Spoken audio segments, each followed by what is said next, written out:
It's day 16.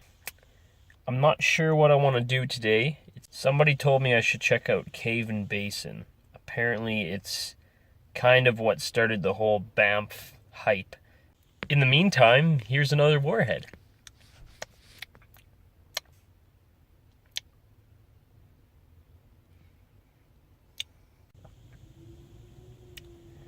Alright, let's get moving. Alright, so we're here at Cave and Basin.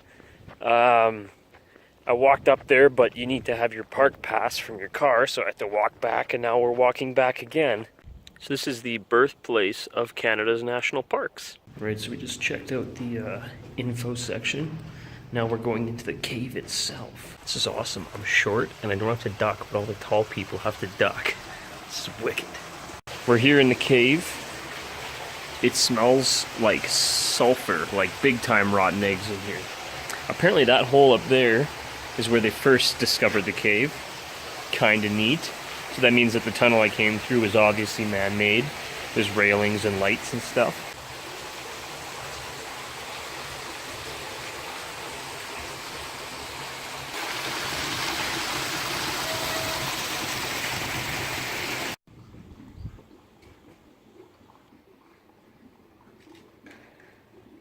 Alright, Karl here. New update. We updated our camp.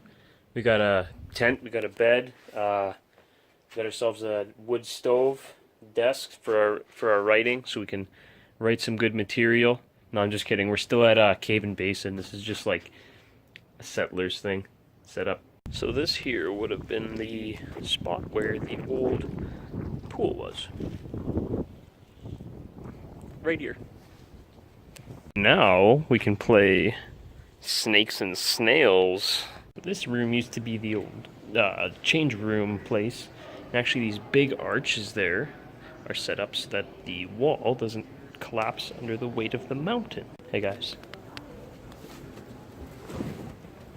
We're sitting in a Volkswagen Beetle. This would be dope. What if the adventure truck was like this? Bro, they better put some gas in here. I almost have the same camp stove.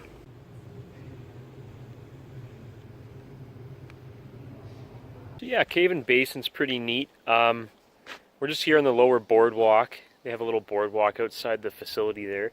But yeah, it's a neat little place. It's kind of how Parks Canada started. So it's kind of cool to know the history behind that. And the handy thing is, as long as you bought a annual park pass to get in, the national park pass, you can use that as your admission to get into this Cave and Basin place. Otherwise, it's not very much, but if you have the park pass, then just bring it with you and you get in for free, even though it was $67. Back in the truck here.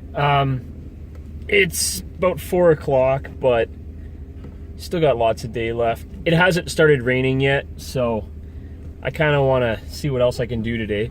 Apparently there's a ghost town called Bankhead not far from Banff.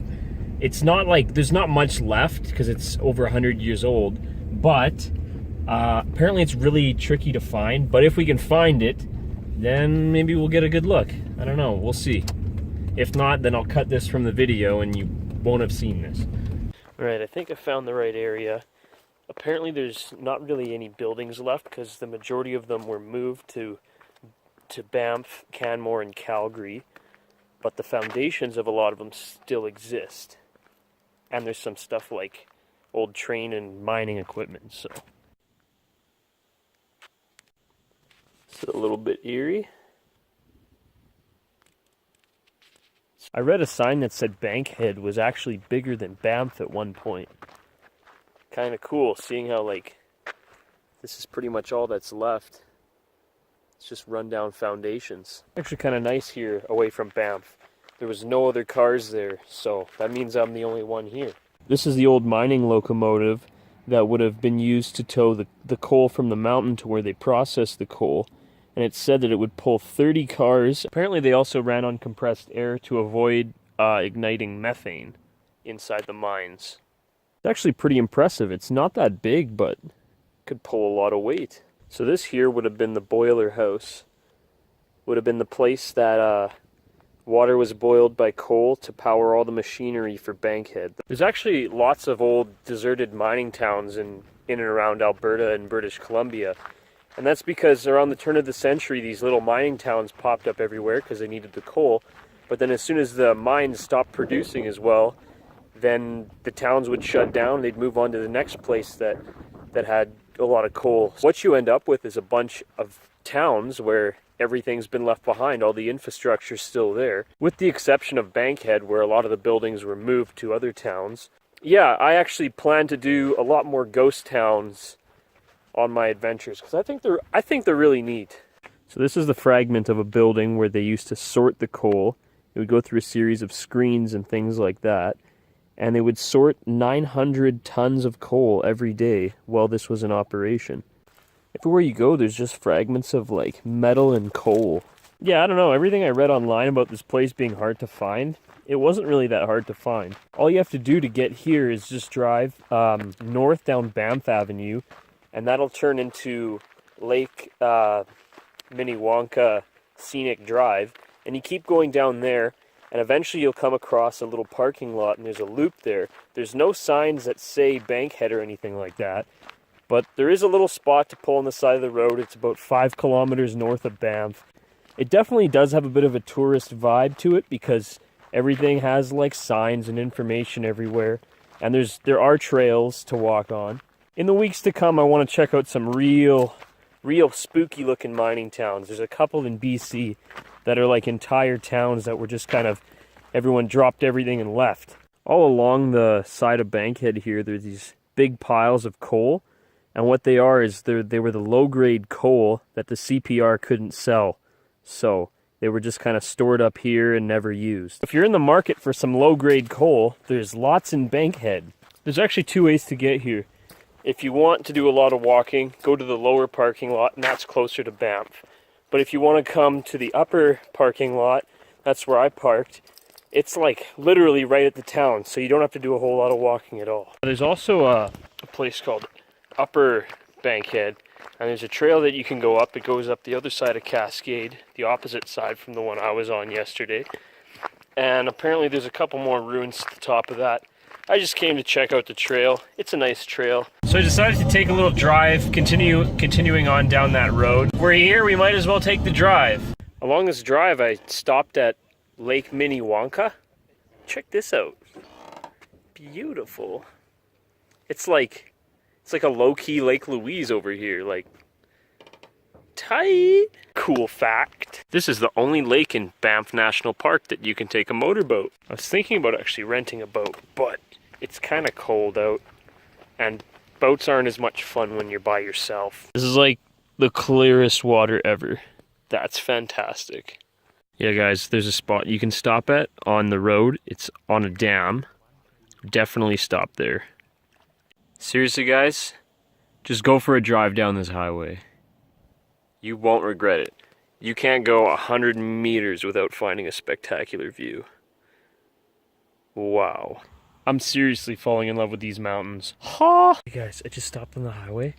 There's a family of elk just like eating on the side. Like, this highway was the best idea ever. Check this out. Look at that.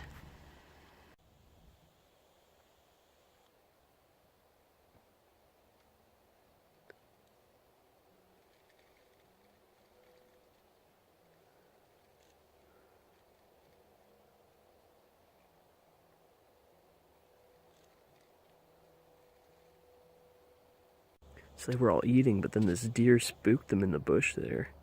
Now they're all kind of tensed up.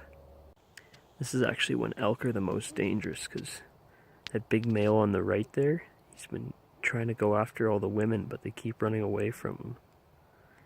And you never want to be between a male elk and his woman. He's looking right at me, bruh. Crazy. Dude's intimidating. That's like only 100 meters away. This is crazy. I feel like I could do some like David Attenborough stuff. Wow, that was something else. I'm so happy I came down this highway. And before you guys like, Karl, that's so dumb. They're so aggressive. I know. I had my bear spray with me, and I was like 20 feet from my truck. I could have ran to my truck before it got to me. So don't worry, guys. Don't worry. I'm not dumb. Hey, guys. How's it going? How's it going, guys? What's up?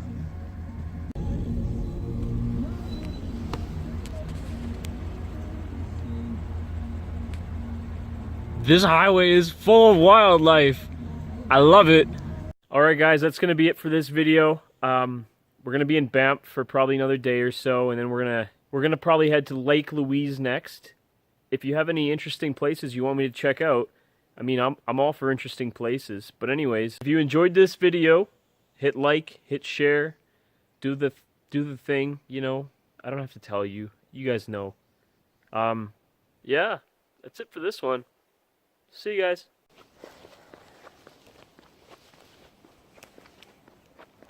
Oh, still going.